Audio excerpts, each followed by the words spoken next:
यार, आप देख रहे हैं बेबाक। मैं अभिसार शर्मा। आप जानते हैं आपके स्क्रीन पर यह शख्स कौन है?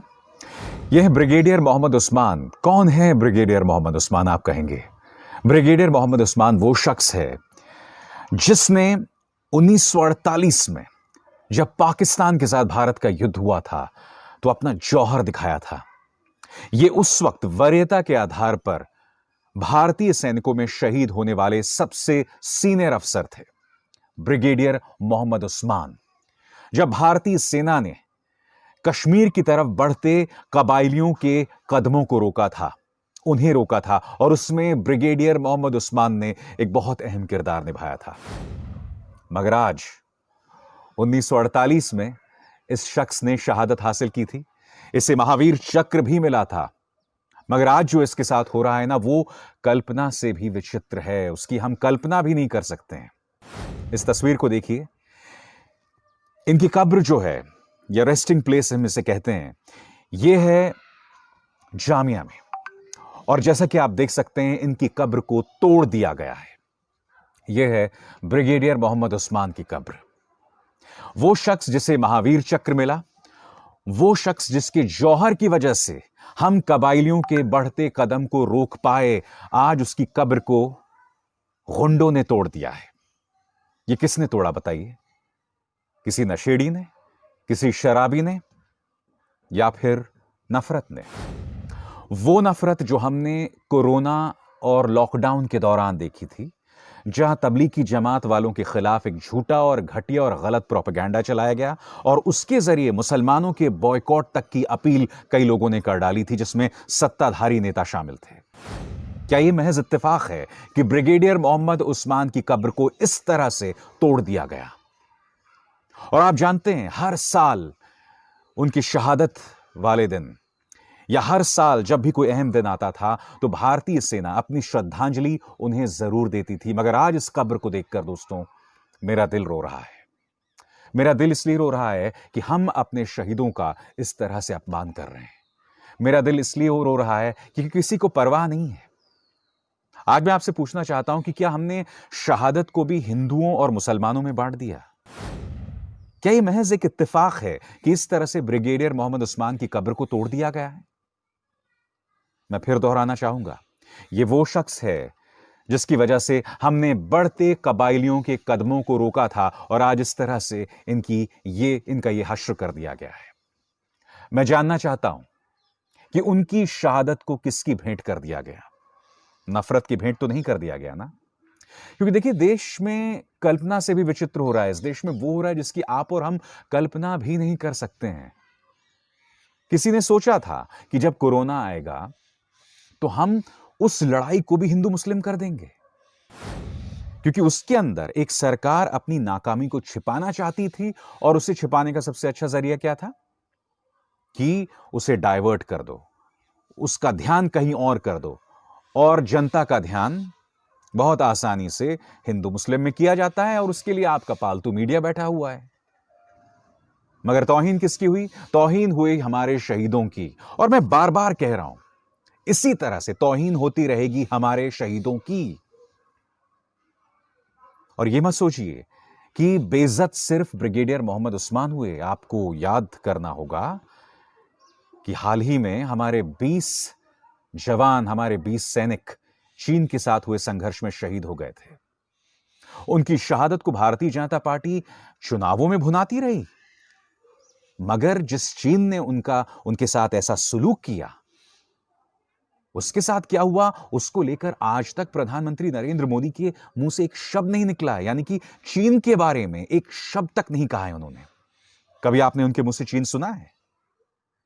तो यह हालत कर दी जाती है हमारे सैनिकों की। मैं नहीं भूला हूं, देश का सबसे लोकप्रिय चैनल और उसकी वो एंकर जिसने कहा था, जिसने 2000 के नोट में भी चिप ढूंढ लिया था, उसने कहा था, देखिए, सीमा पर दोष सरकार का थोड़ी है, दोष तो सैनिक का है।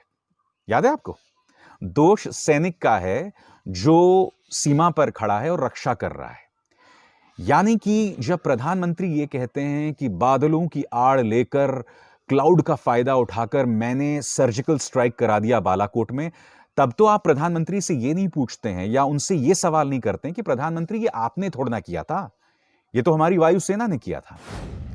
मगर दूसरी तरफ जब हमारे सैनिक शहीद होते हैं या चीन हमारी जमीन पर कब्जा कर लेता है, तब आप हमारे सैनिकों पर सवाल उठाते हैं। आज मैं सवाल उठाना चाहता हूं इस देश के दोहरे मापदंड पर। मैं सवाल उठाना चाहता हूं पिछले कुछ सालों से पनप रही इस सोच पर, जो शहादत को और हमारे सैनिकों को अपने राजनीति के लिए इस्तेमाल करती है। और इसकी जीती जागती मिसाल है ब्रिगेडियर मोहम्मद उस्मान। आपको लगाम लगानी पड़ेगी अपनी इस नफरत पर, क्योंकि ब्रिगेडियर मोहम्मद उस्मान की कब्र के साथ जो हुआ है ना, वो कल्पना से भी विचित्र है। मैं यही उम्मीद कर रहा हूं दोस्तों कि ये काम किसी नशेड़ी, किसी शराबी का हो, और मैं ईश्वर से यही प्रार्थना कर रहा हूं कि ऐसा ना हो दोस्तों कि इसके पीछे किसी तरह की नफरत है, वही नफरत जो 24 घंटे इन मीडिया चैनल्स के जरिए परोसी जाती है। बहुत दुख की बात है दोस्तों। बेबाक में आज जो दूसरा मुद्दा मैं आपके सामने उठाकर ला रहा हूं वो है बिहार की सियासत। दोस्तों, मैं आपको ये बतलाना चाहूंगा कि बिहार में बहुत ही दिलचस्प घटनाक्रम हो रहा है। वो कहते हैं ना कि भाई आप कम से कम अपने गठबंधन में जो सहयोगी है उसका नुकसान नहीं करते, मगर भारतीय जनता पार्टी के लिए सब कुछ मंजूर है। अरुणाचल प्रदेश में उसने जनता दल यूनाइटेड के 6 विधायकों को निगल लिया है। जी हां, खबर यह है कि अरुणाचल प्रदेश ने बीजेपी ने जो जनता दल यूनाइटेड के 6 विधायक हैं वो बीजेपी में शामिल हो गए हैं। इसको लेकर नीतीश कुमार में नाराजगी है, जनता दल यूनाइटेड में नाराजगी है। और हाल ही में जो उनका सम्मेलन हुआ उसमें 2 मुद्दे उठाए गए और दोनों मुद्दे आपकी स्क्रीन पर हैं। पहला मुद्दा, जिसमें नीतीश कुमार और पार्टी के कई नेताओं ने कहा कि यह गलत है और कम से कम उस पार्टी के साथ बीजेपी को यह नहीं करना चाहिए जिसके साथ वो बिहार में सरकार चला रहे हैं। मगर भैया, ये वो बीजेपी है जिसमें डुबकी लगा के सब स्वच्छ हो जाते हैं। ये वो बीजेपी है जो सत्ता में बने रहने के लिए कुछ भी करने को तैयार है, तो आपको इतना अचरज क्यों? यही नहीं, यह मुद्दा भी उठाया गया कि लव जिहाद का मुद्दा भी इस मीटिंग में उठाया गया। आपके स्क्रीन पर रविवार को जेडीयू नेताओं की मीटिंग में नीतीश कुमार ने खुद अरुणाचल प्रदेश का मुद्दा उठाया, जहां उनके विधायक बीजेपी में शामिल हो गए हैं। सभी नेताओं ने इसे गठबंधन धर्म के विपरीत बताया। सूत्रों के अनुसार तमाम नेताओं ने बीजेपी के सामने औपचारिक आपत्ति दर्ज करने की बात कही। वहीं गौर कीजिएगा, मीटिंग में कुछ नेताओं ने लव जिहाद पर भी चर्चा की। पार्टी महासचिव केसी त्यागी ने कहा है कि लव जिहाद को लेकर देश में घृणा का माहौल पैदा करने का प्रयास किया जा रहा है। त्यागी साहब, आप बहुत ही सभ्य आदमी हैं, मैं जानता हूं। मैं आपसे सवाल पूछना चाहता हूं, तो फिर आप इस पार्टी के साथ क्यों बने हुए हैं? आपका अपमान किया जा रहा है, और अगर आपको समझना है तो आपको गौर करना पड़ेगा कि इस पर आरजेडी का क्या कहना है। लगातार अपमान किया जा रहा है, मगर बावजूद इसके आप उनके साथ बने हुए हैं। आपके 6 विधायक काट दिए उन्होंने अरुणाचल में। मेरी लगातार बातचीत कुछ पत्रकारों से हो रही है दोस्तों बिहार के, और उनका कहना है कि यह सरकार 4 से 5 महीने से ज्यादा नहीं चलेगी। पता नहीं ये बात सही है या नहीं, मगर उसके लिए आपको 2 चीजों पर गौर करना पड़ेगा। सबसे पहले इस मुद्दे पर आरजेडी का क्या कहना है, क्योंकि आरजेडी का यहां पर यह कहना है कि हम जो है यहां पर एक इन्होंने इशारा किया है कि राष्ट्रीय जनता दल जो है वो जनता दल यूनाइटेड के साथ मिलकर फिर से सरकार बनाने को तैयार है। अब आप जानते हैं कि आरजेडी नंबर 1 पार्टी है, तो अगर नीतीश कुमार ने गठबंधन तोड़ दिया और बाहर आ गए वो बीजेपी के साथ, तब भी उनकी सरकार पर कोई असर नहीं पड़ेगा और वो आरजेडी के साथ सरकार बना सकते हैं। क्या कहा है शिवानंद तिवारी ने, जो कि उनके राष्ट्रीय उपाध्यक्ष हैं, आपके स्क्रीन पर। राजद के राष्ट्रीय उपाध्यक्ष शिवानंद तिवारी ने स्पष्ट किया कि गेंद जनता दल यूनाइटेड नेतृत्व के पाले में है, जिन्हें समझना चाहिए कि अरुणाचल प्रदेश में जनता दल यूनाइटेड के विधायकों के सामूहिक रूप से भाजपा में शामिल होने के घटनाक्रम का मकसद पुरानी बातों का बदला लेना है। तिवारी ने 1 दशक पहले की बात की, जब नीतीश ने भाजपा की राष्ट्रीय कार्यकारिणी में भाग लेने पटना आए पार्टी नेताओं के लिए आयोजित रात्रि भोज रद्द कर दिया, जिसमें नरेंद्र मोदी शामिल थे। तो कहीं ना कहीं शिवानंद तिवारी इस बात का इशारा कर रहे हैं कि नरेंद्र मोदी पुरानी बातों को भूलते नहीं और उसी का बदला लिया जा रहा है अरुणाचल प्रदेश के तौर पर। धीरे धीरे नीतीश कुमार की जड़ें काटी जा रही हैं, उन्हें खत्म किया जा रहा है।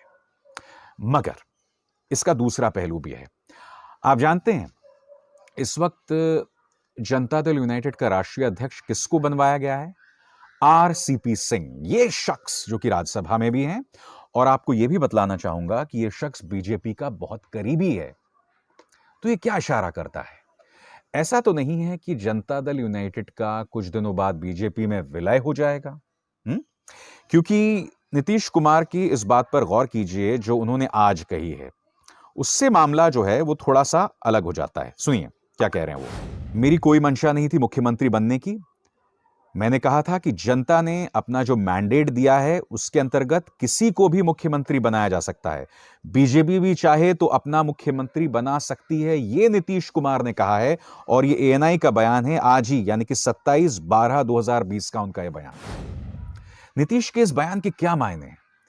क्या नीतीश पूरी तरह से दंडवत हो चुके हैं बीजेपी के सामने? नंबर एक।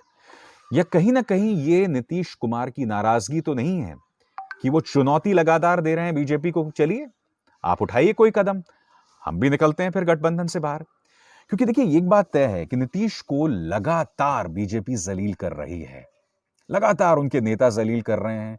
हालांकि इसी बयान पर सुशील कुमार मोदी ने कहा है, जो आपकी स्क्रीन पर है, आज ही का बयान है कि देखिए हमने साथ मिलकर चुनाव लड़ा था और नीतीश कुमार हमारे जो है चेहरे थे और वही मुख्यमंत्री बने रहेंगे।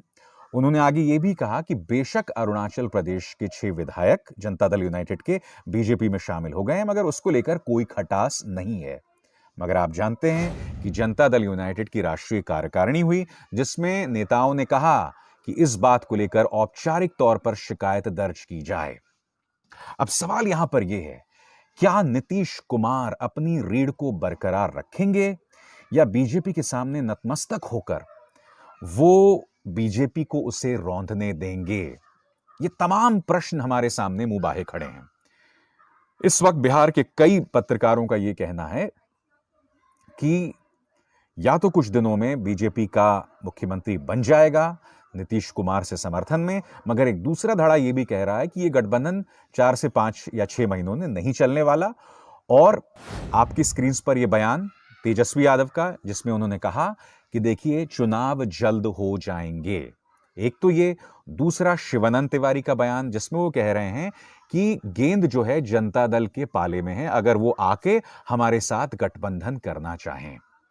तो देखिए कई तरह की बातें हैं। मैं ये नहीं कह रहा हूं, मैं अपनी तरफ से कुछ नहीं कह रहा हूं कि कुछ ऐसा होने वाला है या ऐसा कुछ होगा, क्योंकि सियासत में कुछ भी हो सकता है। किसी ने कल्पना किया था क्या कि नीतीश कुमार जो हैं आरजेडी के साथ उन्होंने सरकार बनाई, बाद में वो जाके बीजेपी गोद में बैठ गए और अब बीजेपी उनकी जड़ें काटने में लगी हुई है। तो सियासत में दोस्तों कुछ भी हो सकता है। बेबाक में बस इतना ही, मगर जाते जाते एक बार फिर याद दिलाना चाहूंगा आपको कि ब्रिगेडियर मोहम्मद उस्मान की कब्र के साथ जो हुआ वो कोई भी भारतीय बर्दाश्त नहीं कर सकता। दोस्तों, हमारे शहीदों का अपमान बर्दाश्त नहीं किया जाएगा। नफरत के चलते हम शहादत को इस तरह से दो फाड़ नहीं कर सकते। नमस्कार।